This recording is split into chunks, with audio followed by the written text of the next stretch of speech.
Bonjour chers abonnés, j'espère que vous allez bien. Moi par contre je vais très bien. Alors je vous dis shalom. Aujourd'hui nous allons parler d'un sujet très compliqué ou encore très délicat. Alors pour ceux qui ne me connaissent pas, je suis Jean-Luc Bohouf, votre serviteur. Alors le thème que nous allons débattre aujourd'hui, le thème que nous allons voir aujourd'hui, c'est: est-ce qu'un chrétien peut-il faire de la libation?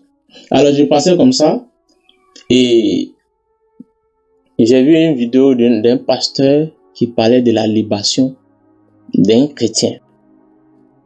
Alors c'est pas la seule vidéo, il a plein de vidéos, il a parlé de beaucoup de choses. Mais aujourd'hui, ce qui va nous intéresser dans cette première épisode, c'est que on va parler de la libation. Assois-toi, prends ton tabouret, écoute en tant que chrétien, pour ne pas que tu te perds. Dans un premier temps, je vais vous expliquer d'abord ce qui est la libation, et ensemble nous allons voir la vidéo. La libation, c'est quoi? La libation est une offrande liquide. La libation est une offrande liquide. Ça peut être comme du vin, de l'huile ou de l'eau que l'on verse en l'honneur d'une divinité. Elle était très courante dans les religions anciennes, y compris chez les Grecs, les Romains et dans certaines pratiques africaines traditionnelles.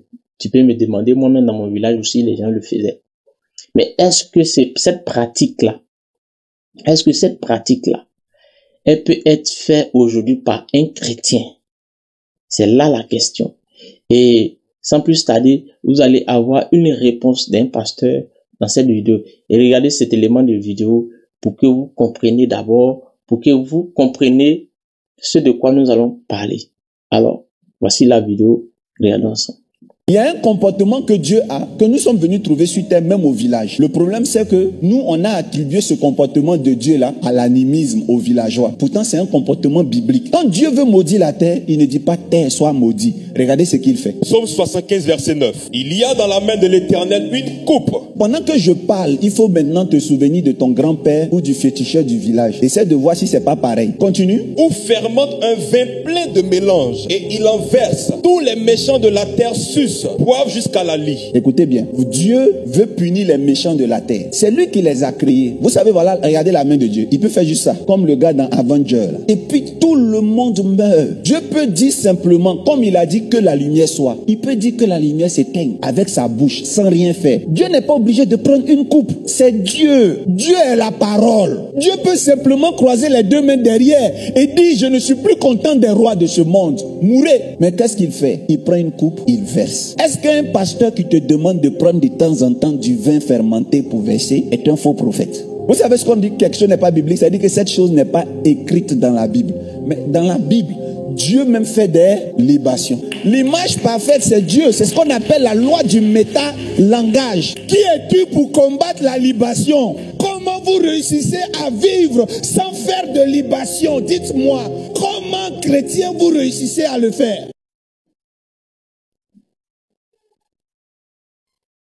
Bien. Alors, après avoir écouté le pasteur et vu l'explication très cool, je n'ai pas coupé la vidéo, c'est comme ça que le pasteur a publié sur sa page Facebook. Donc, j'ai vu la vidéo, c'est actuellement ça que je vais expliquer. Bon, alors, ce qu'on va savoir, est-ce qu'un chrétien peut faire une libation en certains jours? Et si oui ou non, quels sont les référents bibliques pour exhorter ce sujet? Alors, c'est dans ça que je vais vous emmener. Quels sont les référents bibliques qui nous exhortent cela? Que dit la Bible? Alors, c'est pourquoi nous passons dans la question, que dit la Bible? Alors, ce qui vient prendre en bas cette émission, cette émission a pour but de relancer les débats sur des prêches ou encore aussi des messages que les hommes de Dieu postent en ligne qui touchent des millions de personnes. Et dans ça, c'est pas que le côté mauvais, mais nous allons faire ressortir, ou encore c'est pour exhorter les chrétiens à être les gens qui lisent la Bible, à être les gens qui cherchent la vérité. Ne pas écouter seulement ce qui vient d'un pasteur et s'arrêter là. Il faut aller chercher la vérité en profondeur de la Bible. C'est pourquoi la Bible nous dit, mon peuple périt par manque de connaissance. Mais comme moi, je veux pas que tu péris par manque de connaissance. Alors je te donne cette connaissance, c'est gratuit. Tout ce que toi tu as fait, c'est de partager, de liker.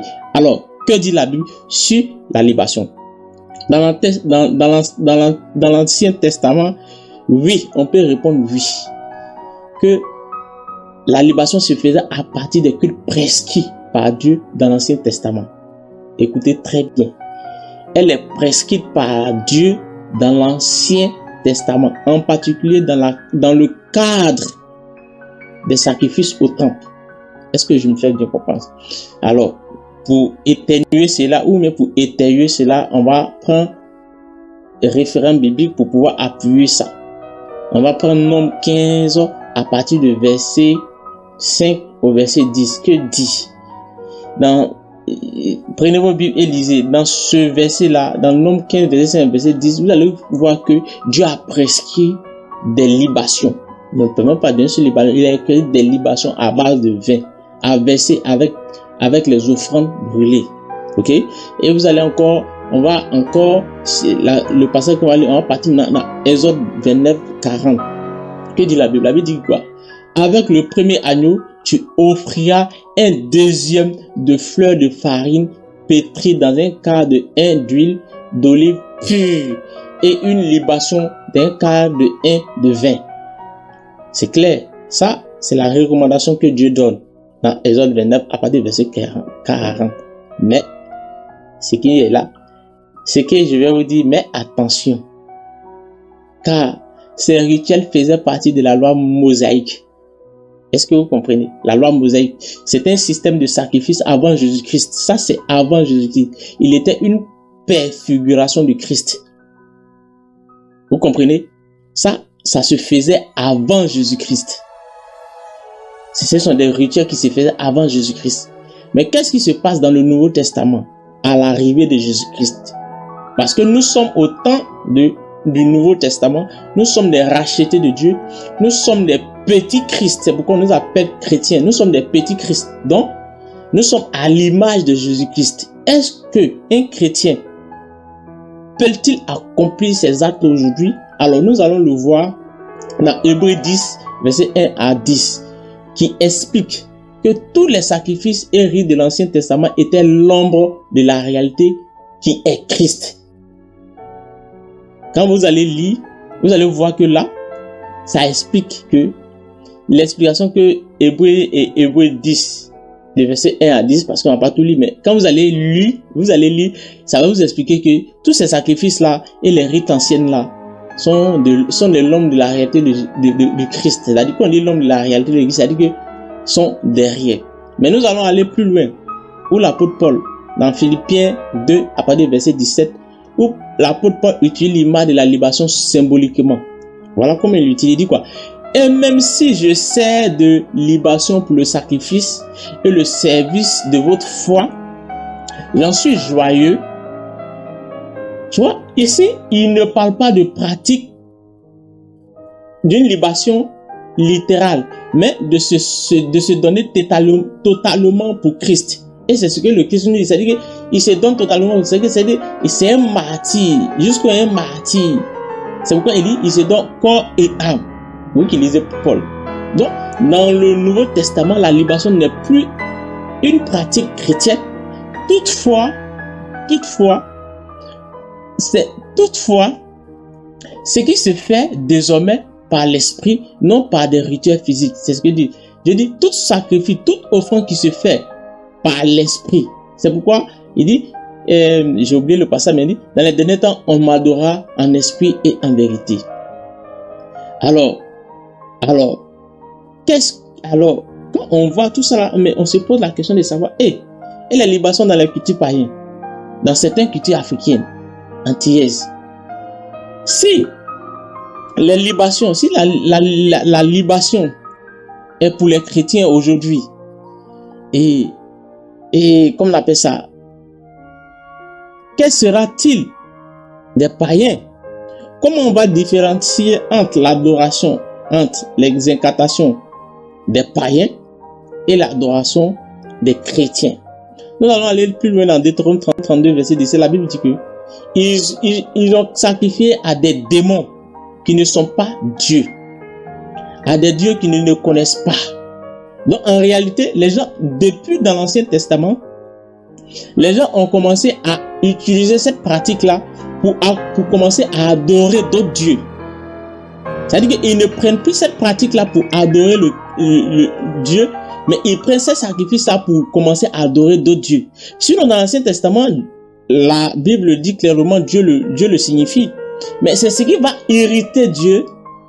Oui, c'est tout cela qui va irriter Dieu. Et lorsque Jésus-Christ va venir, toutes ces choses-là n'auront plus d'effet. Toutes ces choses n'auront plus d'effet. Donc, si aujourd'hui, si un chrétien commence à faire des libations, des sacrifices, des versets de vin, il ne le fait pas à l'honneur de Dieu. C'est pas Dieu qui l'adore. Il est en train de quoi? Il est en train de donner ça à d'autres dieux, aux démons. Ce sont les esprits du diable, les esprits du démon qui l'appellent. Sinon, c'est pas Dieu qui agit. C'est pas Dieu qui va agir. Dieu ne pourra pas agir en ce moment. Donc, ne vous y trompez pas. Dans 1 Corinthiens 10, verset 20 à 21, il dit quoi? Il dit, je dis que ce qu'on sacrifie, on le sacrifie à des démons. Ça, c'est dans le Nouveau Testament. 1 Corinthiens 10, à partir du verset 20 au verset 20, il dit que ce qu'on sacrifie, on le sacrifie à des démons et non à Dieu. Or, je ne veux pas que vous soyez en communion avec des démons. Vous ne pouvez boire la coupe du Seigneur et la coupe des démons. Est-ce que vous comprenez? La Bible nous interpelle ici que si on sacrifie quelque chose, on verse de boisson de sang, on fait ça pour les démons. Or, lui n'aime pas, lui ne veut pas qu'on le fait, raison pour laquelle il dit, si vous ne pouvez boire la coupe du Seigneur et la coupe du démon, donc on ne peut pas mélanger les deux choses ensemble. Alors frère, soyez exaltés, ne vous y trompez pas. En conclusion, j'aimerais te dire ici, ma vidéo ne doit pas être longue, qu'en Christ, nous ne sommes plus appelés à pratiquer des libations physiques, que ce soit selon l'ancienne loi ou dans les coutumes païennes. Toute notre offrande est spirituelle en ce moment.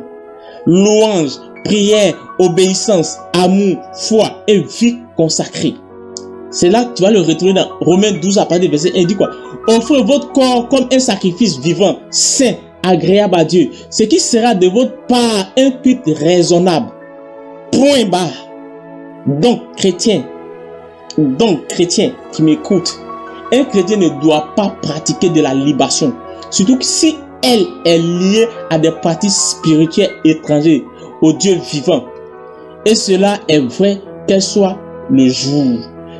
Donc les pratiques de libation que les gens prennent des boissons pour verser. Si un homme de Dieu te dit, il faut faire de la libation avec des boissons, mais quoi que ce soit. Frère, méfie-toi. Méfie-toi. Si tu as aimé la vidéo, partage-la. Aime-la pour plus de vidéos. Tu peux me faire le commentaire en bas. Si tu n'as rien compris, si tu n'as pas compris, on va aller en profondeur. C'est une petite vidéo pour cette vidéo. D'ici là, je vous aime. À bientôt. Ciao, ciao.